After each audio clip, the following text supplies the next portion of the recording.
Juda ko'p talablaringizga binoan biz bugun mana shu nakitkani ikki xil usulda andozalarini o'rganamiz. Bizga juda ham ko'p murojaatlar bo'ladi. Mana shu murojaatlar ichida eng ko'p so'ralgani aynan mana shu nakitka andozasini ko'rsatib berishimizni iltimos qilgansizlar va biz bugun sizlarga mana shu darslikni tayyorladik. Eng oson usulda mana shu siz ko'rib turgan nakitkani ikki xil usulda modellashtiramiz. Xuddi shunday orqasi ochiq holatda yoki to'liq yopiq holatda ham modellashtirsa bo'ladi. Men buni ikki xil usulda ko'rsatib beraman va siz buni o'zingiz tanlab xohlagan shaklda tayyorlab tikib olsangiz bo'ladi. Bu nakitkani xuddi shunday ko'ylak bilan yoki alohida boshqa liboslar bilan kiysangiz bo'ladi. Har doimgidek Maryams metodi bilan tayyorlangan oldi va orqa asos andozalardan foydalanyapman. Albatta biz orqa va oldi asos andozalarini mustahkam oldindan tayyorlab olishimiz kerak bo'ladi. Oldi ochilishlarini o'zingizga kerakli shaklda ochib olasiz, ya'ni bo'yin o'yindiqlarini. Xohlasangiz xuddi shunday stoykalardan yoki stoykasiz oddiy dumaloq shaklda foydalansangiz ham bo'ladi. To'g'ri, bitta vertikal chizig'imizga xuddi shunday oldi va orqani o'rtasini qo'yib olamiz. Yelka chiziqlarimizni oralig'i xuddi shunday ochiq turishi kerak bo'ladi. Ko'krak markazidan pastga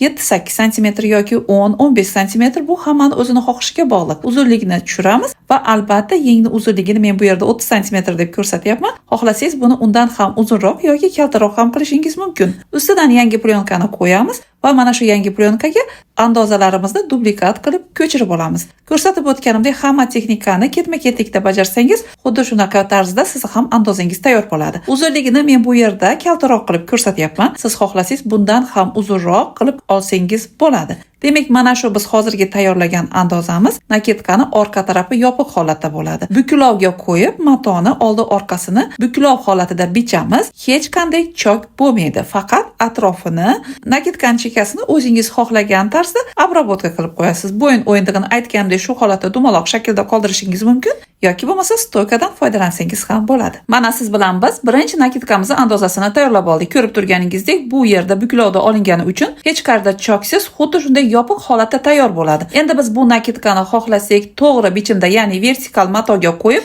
yoki ko'st holatda ham bichsangiz bo'ladi. Qachon ko'st holatda bichishingiz mumkin? Qachonki matoingiz qalinroq, qattiqroq bo'lsa, ko'st holatda bichsangiz yana ham ko'rinishi chiroyli bo'ladi. Demak, nakitkamizni ikkinchi usulda xuddi shunday qilib qo'yib olishimiz kerak bo'ladi modellashtirishimiz uchun. Demak, yelkalarimiz bundan oldingi holatda bitta vertikal chiziqqa oldi orqani qo'yganimiz uchun ochiq turgan. Hozir bo'lsa orqa oldi yelkalarni bir-birlariga tutashtirdim. Xuddi shunaqa holatda ustidan plyonkani qo'yamiz. Oldi uzunlik, kenglik, yengdan tushirishi qancha kerak bo'lsa, o'zingizga xohlagan formani kiritib olishingiz mumkin. Eng asosiysi mana shu texnikalarni esingizda saqlasangiz bo'ldi. Demak, biz bitta vertikal chiziqqa qo'yib bichamiz yoki bo'lmasa, xuddi shunaqa yelkalarni bir-birlariga tutashtirib olganimizda bu nakitkamizni oldi tarafi butun holatda, orqa tarafini o'rtasida ochiq holatda bo'ladi. Demak, siz mana shu ikkita texnikani o'rganib oldingiz.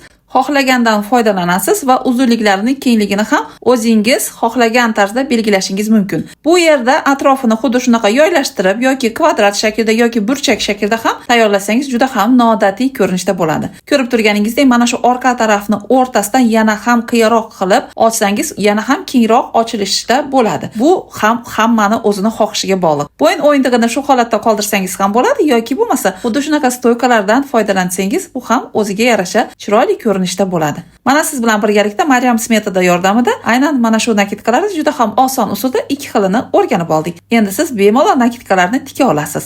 Bayram munosabati bilan Maryams akademiyasi sizlarga juda ham zo'r sovg'alarni tayyorlab qo'ygan.